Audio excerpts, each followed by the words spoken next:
안녕하세요. 글로벌 리스크 책의 조이준입니다. 오늘은 이스라엘과 이란 사이에 벌어지고 있는 사이버전에 대해서 한번 말씀을 드리겠습니다.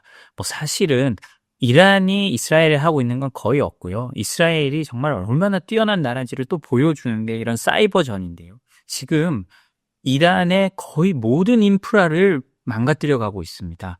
단순히 포격이나 아니면 폭격으로 하는 게 아니고요. 이런 해킹을 통해서도요. 거의 이란의 기반 시설들을 완전히 그냥 무력화시키고 있거든요. 그 이란에서 가장 큰 은행 중에 하나가 세파 은행이라고 합니다. 아주 오래된 은행이고요. 사실 이란의 가장 큰 금융기관이라고 하는데요. 이 은행에 아예 ATM부터 시작해서 모든 걸 먹통으로 만들어 버렸습니다. 온라인 뱅킹 이런 건 안 되는 건 당연하고요. 돈이 있어도 찾지를 못하면 이란 국민들은 어떻게 살겠습니까? 신용카드도 안 되고요. 이게 정말 이란 국민들에게는 그냥 공포로 다가올 겁니다. 이스라엘이 이런 부분을 굉장히 잘 알고 있는 거거든요. 해킹한 게 이것뿐만이 아닙니다. 암호화폐 거래소부터 다 해킹하고 있고요. 심지어 마지막에 국영방송까지 해킹해가지고요. 국영방송을 틀면 지금 나오는 게 이란 국영방송의 그런 선전성동형 그냥 방송이 아니라 아예 반정부 프로그램들이 방송되고 있다고 합니다. 그러니까 지금 이스라엘이 얼마나 준비를 해왔고 그동안은 이란이 이스라엘에 맞서고 입으로는 어마어마한 일이 있을 거다, 세계에 잊혀지지 않는 날이 있을 거다라고 했지만 현실적으로 이란이 아무런 준비를 해놓지 않았다라는 게 지금 여기서 나타나고 있는 거거든요. 저는 한번 그 소식부터 보도록 하겠습니다. 이스라엘과 연계된 것으로 알려진 한 해커 조직이요. 미국의 제재 대상인 이란 국영 세파 은행에 사이버 공격을 감행했다고 17일 발표했습니다. 이 해킹 조직은요. 세파 은행이 이란 정권의 탄도미사일, 핵무기 개발 프로그램 자금 조달에 관여했다고 하면서 공격의 정당성을 주장했다고 하는데요.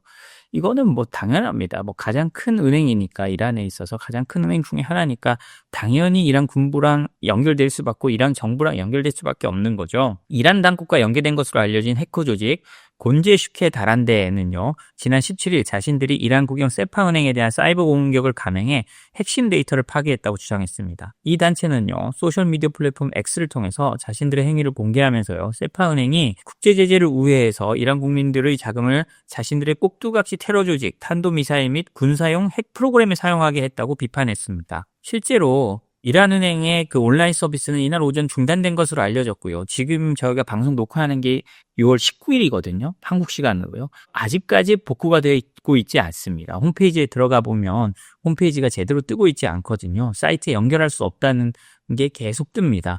이런 걸 보면요. 이스라엘이 얼마나 이걸 준비해왔는지를 알 수 있는데요. 이 해킹에 대해서요. 곤제 슈케 다란데는 공격이 내부 협조자들의 지원을 통해 가능했다고 말하면서 용감한 이란인들에게 감사한다고 밝혔다고 합니다. 이 말을 보면요. 지금 이란 신정 정권에 대해서 이란 국민들의 반감이 얼마나 큰지를 알 수 있습니다. 사실상 간첩 행위인데 아니 이스라엘이 이겨도 좋다. 이 정권만 무너진다면 이스라엘이 이겨도 좋다라고 하고 지금 이란의 내부 협조자들이 나오는 겁니다. 지금 X나 각종 유튜브나 이런 걸 보면 이란 테헤란이 폭격받고 이란 신정 정부의 지도자들이 죽으니까 이란 국민들이 좋아서 춤추고 여자들은 히잡을 벗고 밖으로 뛰어나가고 하는 그런 것들도 많이 올라오거든요. 물론 그게 다수인지 아닌지는 저는 알 수도 없습니다만 그런 사람들이 용감하게 춤도 추고 그거를 하는 거를 온라인에 올린다는 건 그만큼 신정일치 사회에서 억압받았던 본인들의 모습을 표현하고 싶다는 거거든요. 무려 이란은 인구가 얼마입니까? 9천만 명에 달하는 어마어마한 대국입니다. 그리고 중동에서요. 이란은 좀 다릅니다. 인종도 아랍인이 아니죠. 페르시아인들은 아랍인과 인종도 다르고 아예 좀 서양과 같은 사람들이죠. 거기다가 이란은 제조업 강국이기도 합니다. 워낙 오랫동안 제재를 받다 보니 이게 제재의 역효과인데요. 혼자 살아남기 위해서 제조업을 굉장히 발전시켰고 그 다음에 폭탄도 만들고 이러다 보니 공학도 발전했습니다. 북한도 지금 사실은 그렇잖아요. 그 한정된 인력, 아무 돈도 없는 나라가 무기를 뽑아내고 만드는 데 있어서는 굉장히 효율성을 발휘하고 있는 게 그런 것 때문입니다. 이처럼 이런 거대한 이란이란 나라가 그 안에서부터 집권 불만 세력들이 어마어마하게 커져 있고 차라리 우리가 이스라엘이 이 정권을 무너뜨렸으면 좋겠다라고 생각하는 사람들이 그만큼 많다는 겁니다.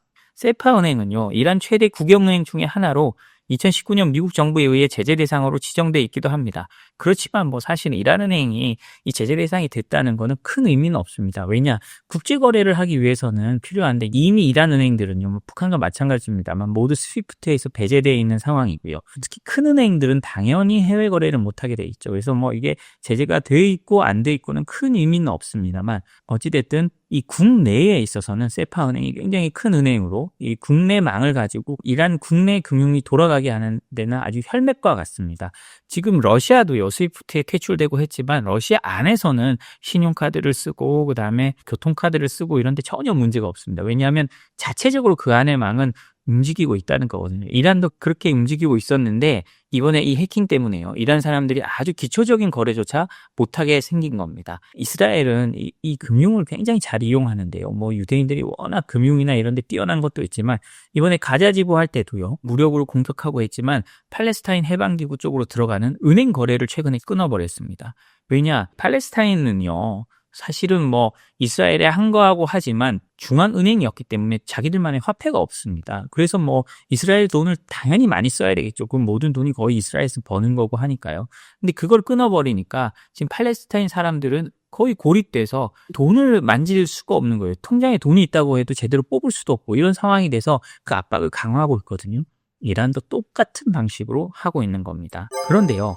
지금 이런 제재들이 있을 때 제재받는 나라들이 가장 많이 하는 게 뭡니까? 바로 암호화폐를 통한 제재 우회입니다. 이 암호화폐는 사실 다 막을 수가 없거든요. 그렇다 보니 이 이란이나 러시아나 이 암호화폐를 굉장히 국가가 관리하는 수준에서 키우려고 하거든요. 이란도 마찬가지입니다. 그런데요, 이번에 그 세파 은행을 해킹했던 곤제 슈케 다란데가요, 최대 가상화폐 거래소까지 해킹했다고 합니다. 이거는 또 18일자 타임스 오브 이스라엘 보도인데요. 이란 최대 가상화폐 거래소 노비텍스가요, 지난 18일 해킹 공격을 받아 온라인 지갑에서 자산이 대규모로 인출되는 사고가 발생했습니다.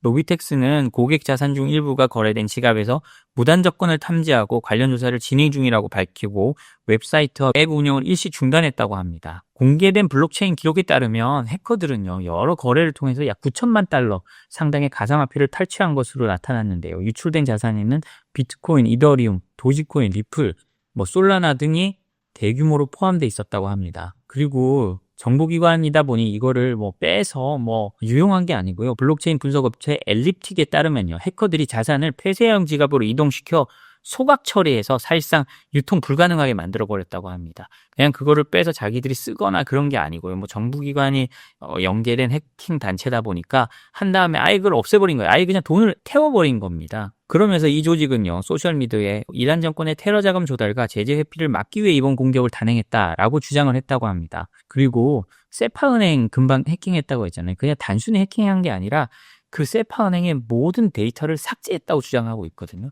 그러면 내 돈이 얼마나 있었다는 게 그냥 어느 날 하루아침에 사라졌을 수도 있는 겁니다. 그러니까 우리가 참 이 부분을 잘 살펴봐야 되는데요. 조금 다른 얘기입니다만 제가 2009년 칠레 대지진 때 칠레에 있었습니다. 그 당시 언론사 특파원으로 중남미를 나가 있으면서 칠레에 있었는데 그 대지진을 제가 직접 몸으로 겪었거든요. 이게 단순히 전쟁과 좀 비교를 하자면 그렇다는 말입니다. 그렇게 되니까 어떻게 되느냐, 전기가 끊기고 모든 통신이 끊기면 바로 신용카드부터 끊기고 아무것도 쓸 수 없게 됩니다. 자동차 기름도 못 넣게 되고요.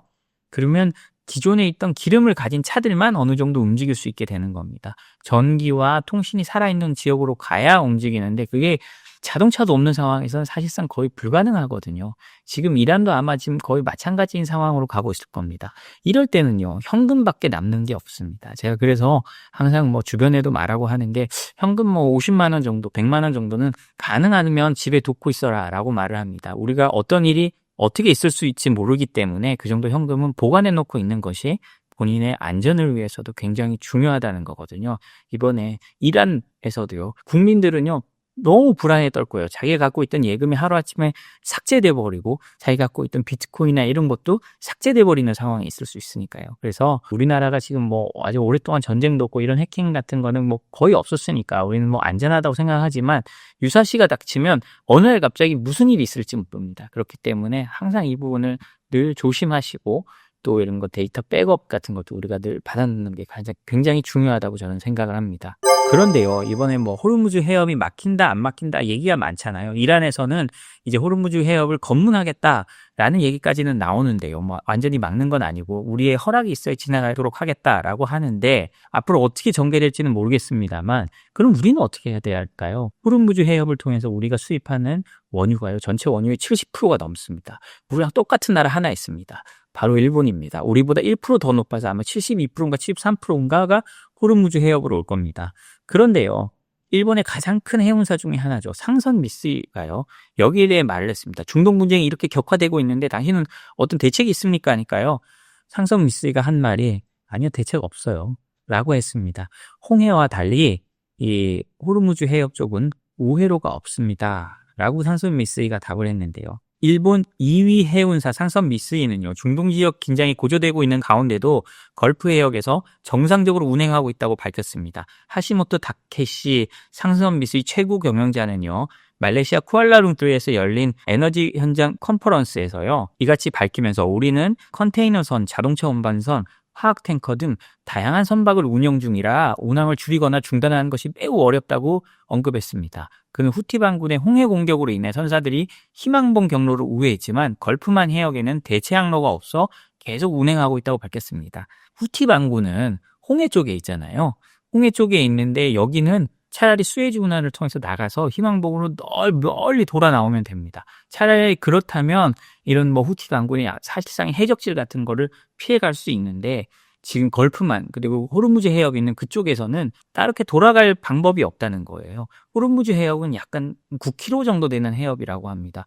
이게 말이 9km면 엄청 넓어 보이지만 그중에 배가 지나갈 수 있는 곳은 한 6km 정도밖에 안 된다고 하고요. 왜냐하면 그 지역이 과거에는 육지라서 수심이 깊지 않다고 합니다. 한 6km 정도밖에 안 된다고 하고 그중에 3km, 3km를 나눠서 상행선, 하행선처럼 이렇게 이동하고 있기 때문에 사실 막으려면 그냥 순식간에 막을 수 있는 겁니다. 굉장히 취약한 지역이거든요. 상선 미쓰이는요. 그러니까요, 이 지역에 정기적으로 운항하는 선박이 15에서 20척이고 24시간 모니터링하고 있다라고 덧붙였고요. 그는 이스라엘 관련 선박이나 미국, 영국 국기를 단 선박이 가장 위험하다 라고 지적하면서요, 보온 및 보안 위험 증가로 인해 해상 운임 인상 가능성도 언급했습니다. 이 말은 일본 배는 상대적으로 안전할 수 있다라는 건데요. 뭐 이건 한국에도 적용될 수도 있을 것 같습니다. 아직까지는 완전히 막은 게 아니고 이란이 자신들이 취사 선택해서 보내겠다라고 한 만큼 일본이 이란과 그렇게 멀지가 않습니다. 이번에도요, 이번 사태가 나면 한국은 모호하게 전쟁을 좀 끝내야 된다 이런 식으로 발표를 하는데 일본은 이란 편을 드는 듯한 이번에 메시지를 냈습니다. 왜냐? 에너지나 이런 부분에 있어서부터 시작해서 일본과 이란이 굉장히 오랜 기간 교류가 있었기 때문인데요. 이스라엘은 사실 나라가 독합니다. 2차 대전 전범국들에 대해서는 독일이 아니고 일본이라고 할지라도 이스라엘은 굉장히 경계를 하고 비판을 많이 하거든요. 이스라엘은 오히려 한국에 대해서는요, 거의 한국의 대외 정책, 특히 대북 압박 정책 이런 거에 대해서는 무조건적인 지지를 보내는 것으로 유명합니다.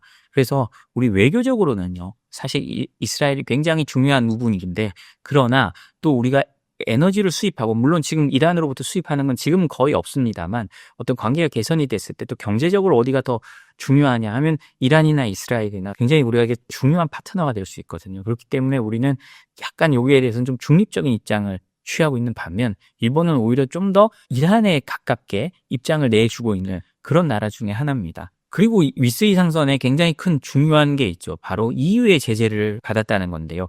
러시아 야말 프로젝트라는 LNG 프로젝트에서 받은 LNG를 그다음에 중국하고 그 대만 등으로 실어 날랐다가 상선 미쓰이의 배 3척이 EU의 제재를 받은 적이 있습니다. 그렇다 보니 이것도 굉장히 큰 문제가 되고 있는데요. 그 하시모토 사장은 이 부분에 대해서는 이렇게 말했습니다. 야말 프로젝트는 제재 대상이 아니니까 선박들도 제재 대상이 아니어야 한다. 이건 잘못된 거다라고 계속 주장을 하고 있습니다. 근데 만약에 이 주장을 EU에서 받아들였다면 상선 미쓰이의 LNG 선박 3척을 제재 해제해야 됐을 텐데도 안 하고 있거든요. 안 하고 있다는 건 뭔가 EU의 신기를 건드리는 게 있었다는 거고요. EU가 일본의 배를 제재했다는 건 이거는 정말 마음먹고 하는 건데 우리가 생각하는 어떤 우방국 안에서도 이런 제재가 일어날 수 있다는 걸 다시 한번 잊지 말아야 될 것 같습니다. 오늘 저희가 준비한 소식은 여기까지입니다. 저희 소식이 도움되셨다면 구독, 좋아요, 알림 설정 부탁드립니다. 감사합니다.